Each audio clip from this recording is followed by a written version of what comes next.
Well, good morning. I don't know whether we've been going for all this time or not, but the whole system froze and crashed.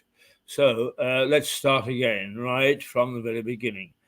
And we broke no interference.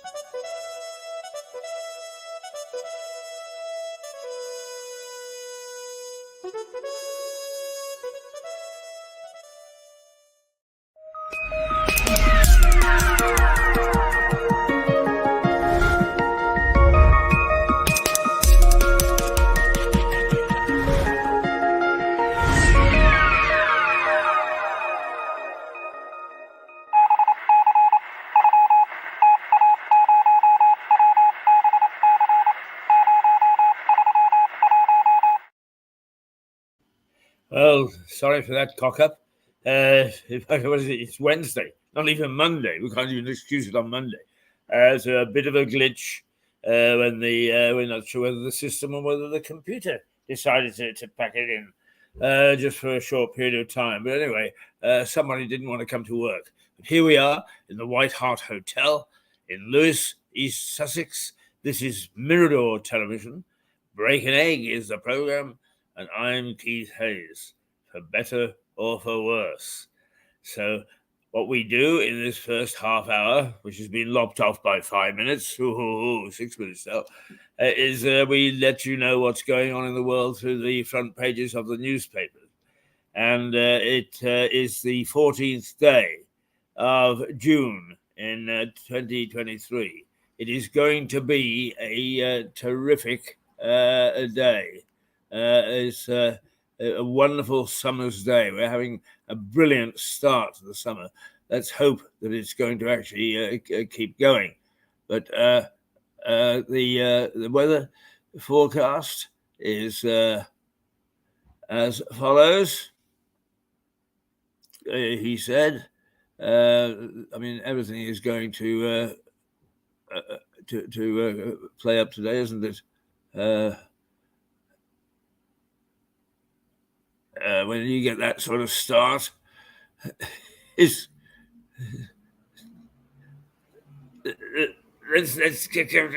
come along. Yes, there we are. Yeah. Here is the weather, and right now it's not telling us what the temperature is, but it is going to hit 28 degrees today, and it started from 12, so quite warm, and it only got a gentle breeze. I can guarantee that is a gentle breeze, because I came in on my mighty scooter this morning, and I'm happy to say that it just wafted nicely in my face. I had a nice gentle run in, and thoroughly enjoyed myself. To come in to find that the wonderful Jane was on this morning at the hotel, and she looks after me magnificently. Make sure that I have coffee and that everything is ready for me, and she's a terrific lady. And she went on holiday without telling me last week. Oh, that was dreadful. However, let's not forget that she's got two great backup people, Shannon, who is on quite often in the afternoons, and Steve, who rubs his eyes when I first get here in the morning, but he's a cracker of a guy. And we really have a very nice first page team, if you like, those people that are here at 7 o'clock in the morning, making sure that we can get everything ready so that it actually goes wrong at 8:30 when we're supposed to go on the air. However, let's get to the serious stuff now, because it is not a pretty picture. This morning, the main thing that story is a tragic one, and but it's becoming so typical of modern Britain that I think that if parliamentarians do not start to look at it, then they really are even worse than we've been saying they are. So let's just tell you what happened overnight, and it's not at all pleasant.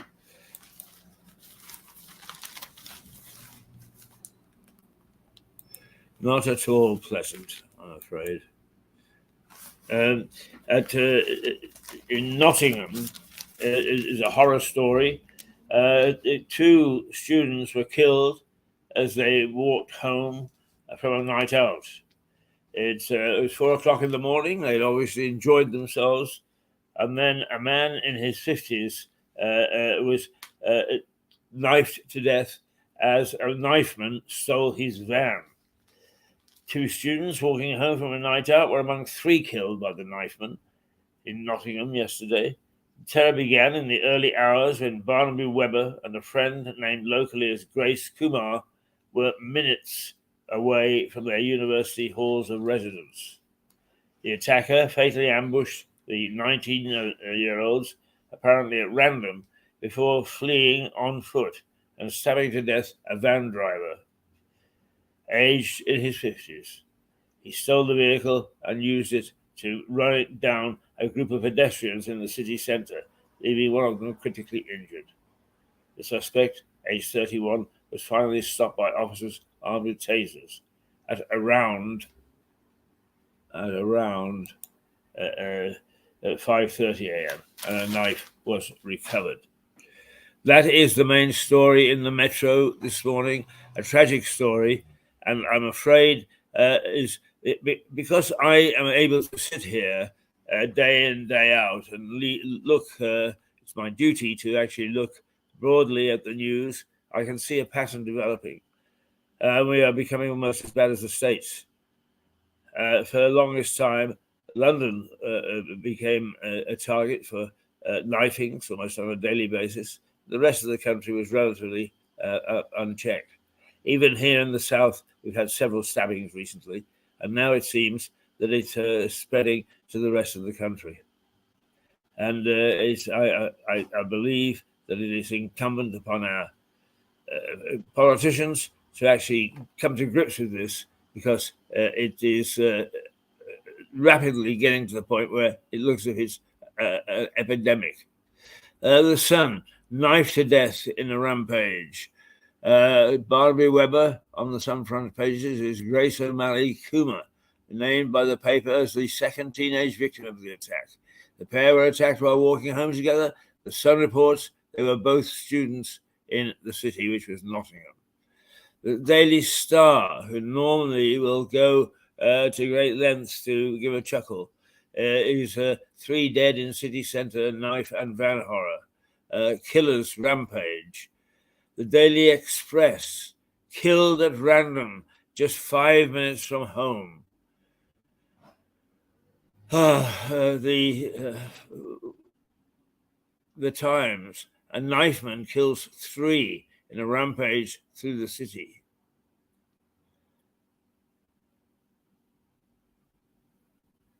The Mirror's front page of the Nottingham attack features an image of armed officers carrying out a raid on Tuesday morning. Nottingham police have said they're not looking. Murdered at 5 minutes from home. Again, that's the Mirror. And the Guardian, students among victims stabbed to death in Nottingham rampage. Oh, dear. The Mirror, murdered 5 minutes from home. The Financial Times, it starts a different issue. And Bailey highlights the stubborn inflation as wage growth triggers rate rise bets.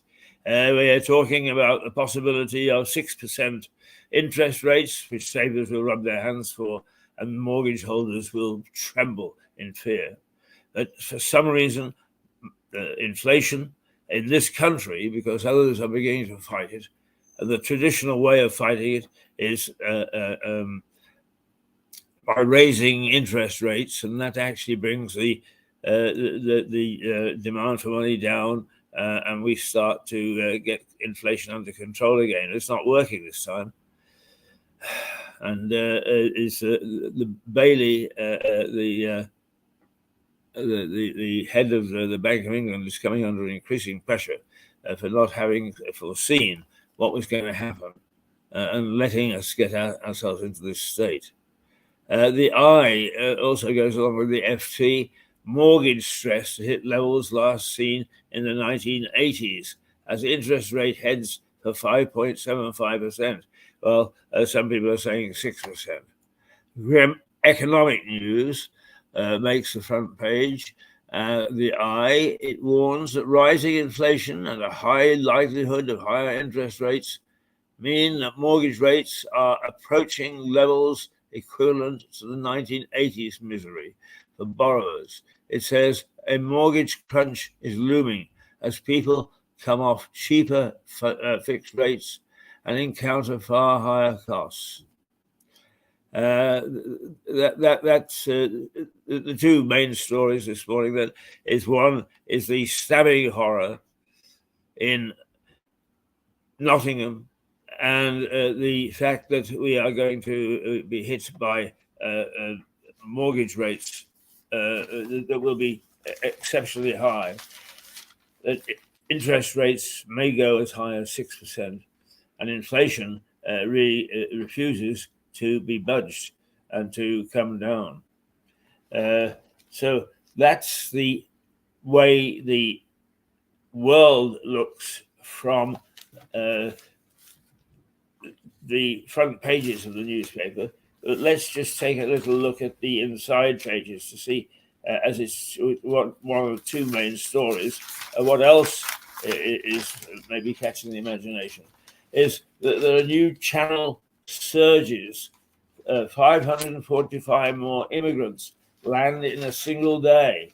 And this is doesn't matter what anybody does, it just, the criminals are having a field day.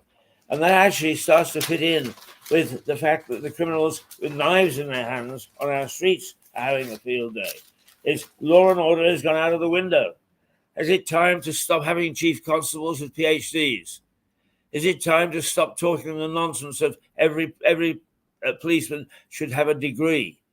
Is it time to get back to good old-fashioned policing, where on the streets we have coppers who aren't afraid to put a flea in the ear of some of these young terabytes?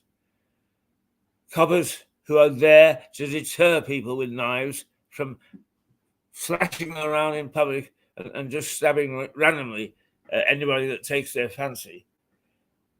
Have we lost a grip on law and order? Some chief constables, the police inspectorate, have actually told police forces around the country to get a grip and to start looking at crime again instead of worrying about the. Obviously, they've got to worry about cybercrime, but not to the extent where you never see a policeman on the beat. We see lots of policemen here because we're facing the Crown Court. But what are they doing? They're going in and out. They're not here to patrol up and down the street. And there's no reason whatsoever that we can't get back to that. Katie Bourne, the police commissioner here, in her month to get re-elected, boasted that she had not only maintained the level of the number of coppers we got, but increased it. If that's the case, start putting some of them back on the beat. A beat, Bobby, was the core of our good and effective police force for more than a century. Why we think, as a modern society, we can do away with these things, I have no idea. But generally speaking, it's those people that would not be affected by not having a copper on the beat. Those who live in a bubble. Westminster, and to some extent, our local councils. It's time for a rethink. It's time for a rethink about a lot of things. Politicians have lost the respect and the understanding of their electorate. The only people that don't seem to know is them. They still ponce around, having their strategy meetings about politics. Well, we're fed up with your strategy meetings about politics. Get with it. Get the job that we elected you to do. Get out there. Get on the street. Start to make life better for us. If I hear one more affordable housing thing, I think I shall throw up. Of course we need affordable housing, but that is a given. We don't need to hear you talking about it day in, day out, while we have boarded up horrors like the bus station, while you sort things out with planning and so on. You've got yourself into an absolute tangle so that you can't actually be effective. My advice to you would be to resign en masse and start all over again. You won't. That's what I would like to see you do. I really would. What else? The tech giants are trying to delay laws curbing their power. Well, surprise, surprise, surprise. Microsoft and the Google and the other people that have gained so much power is they don't want to give it up any more than the politicians want to give it up. Nobody wants to give up all the privileges that they've got. Well, something's got to give, because otherwise we're going to start counting it in the cost of human lives and in the cost of the number of people that wade ashore in the channel. Yes, we can have a certain amount of sympathy for asylum seekers, but not for the criminals who are taking advantage of them, taking huge payouts and putting them in frail rubber boats and dumping them over here. And you've got to cut through the red tape. I have to say, I don't know whether she's a good politician or a bad politician. I haven't examined her close enough. But Suella,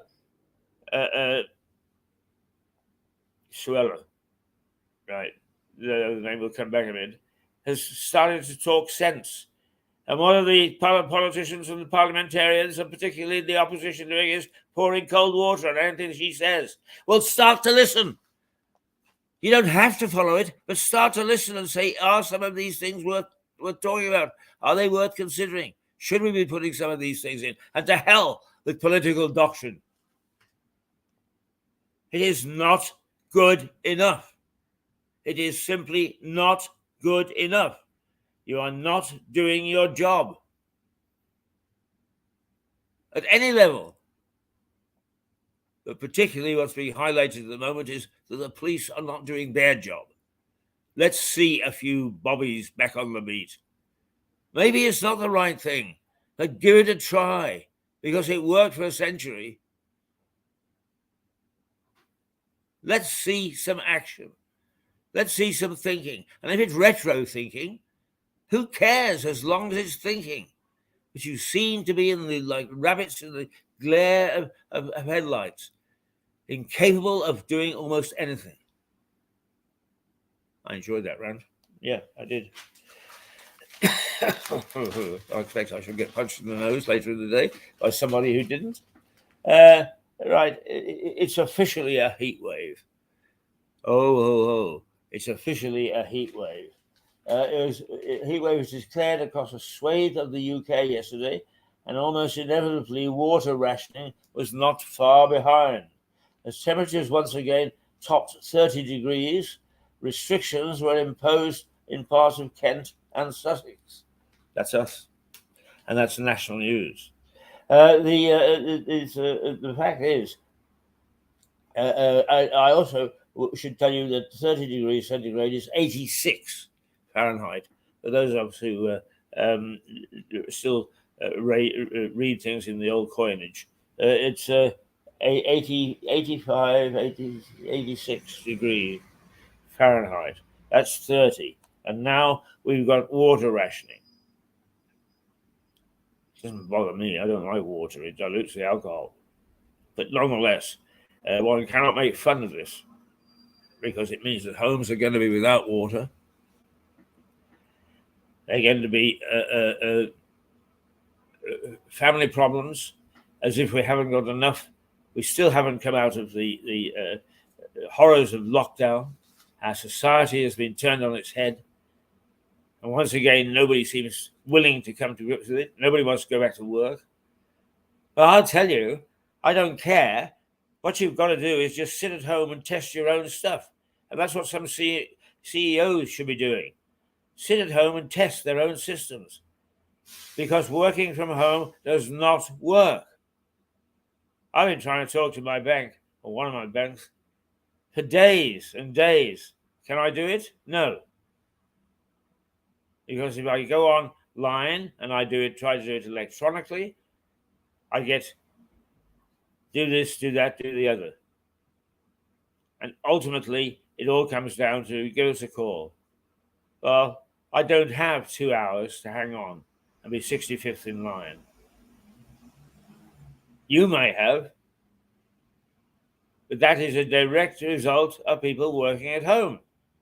And some of those people, when you talk to them, they're very nice people. Admit But because they're at home, it just slowed up the whole process. We've got to get back to being a nation that is not afraid to work. We've got to get back to being a nation that's not afraid to look at innovation. But we've also got to get back to being a nation that learns from its past and doesn't do this woke thing and try to rub it out as if it never existed. Sure, there are horrors from the past. Sure, things weren't exactly fair and efficient in the past. But there was a lot that was, and we must not throw the baby out with the bathwater. It's 8:56. It's 18 degrees at the moment, and it's going to reach 28, 29. You may have some problems getting water. As I say, markets predict interest rates could hit 6%. The bank chief says inflation is not falling as fast as expected. Well, it's not falling at the moment. And then, of course, the two young people, 19 years of age, the curdling screams at 4 a.m. is the way the headline in one newspaper puts it. The curdling screams. Can you imagine? Can you imagine walking home and being met with that horror? Well, they can't imagine because they're no longer with us. All right. The first day of the COVID inquiry and its officials failed to consider the massive impact of lockdowns. Too true. We are still feeling it a great deal, both in our social impact, the way that we live and behave, but also in our systems, which the banks and the credit card companies and the utility companies and all the big boys have simply not come to grips with the fact that things have changed. They have changed nothing. They're trying to behave, particularly American Express, which has absolutely become an appalling company, absolutely appalling. But it believes in globalization. It's run from the United States, and it behaves as if it's operating in the United States, and that's shameful. And what does it do? It puts its name to a stadium, a football stadium, Amex, in the hope, well, a few thousand people then fall for it. What a nice company. Well, it's not. It's badly run, very inefficient. Changes its rules at the drop of a hat and frequently. And who does it blame? Who does it chase? Its customers. Huh. And Boris's fresh blast at absurdly unfair Partygate probe. Well, I'll tell you, I'm beginning to have some sympathy for him. But what we need is a statesman. We need somebody to stand head and shoulders and to stride the world stage, to call a spade a shovel, to do things which are unpopular but are necessary. That's what we need, and we don't have it. And when I say we don't have it, I'm not just talking about this country. They don't have it in the United States. They don't have it in the EU. They certainly don't have it in Russia. I can't speak for south of the equator. That I don't know. But across the northern hemisphere continents, and including China, we have no leadership whatsoever. And it's time that those people who aspire to be our leaders or appoint our leaders sat down and started to talk about standards. Where do we find one? And if that makes uncomfortable reading, so be it. But we've got a whole raft of MPs in Westminster who all they want to be is comfortable. They want their expenses, they want their free bars, they want their houses, they want their free travel. Well, they can't have it. At least they can't have it until they start to reform. Okay, there we are. We'll be back in half an hour. Until then, toodle pip.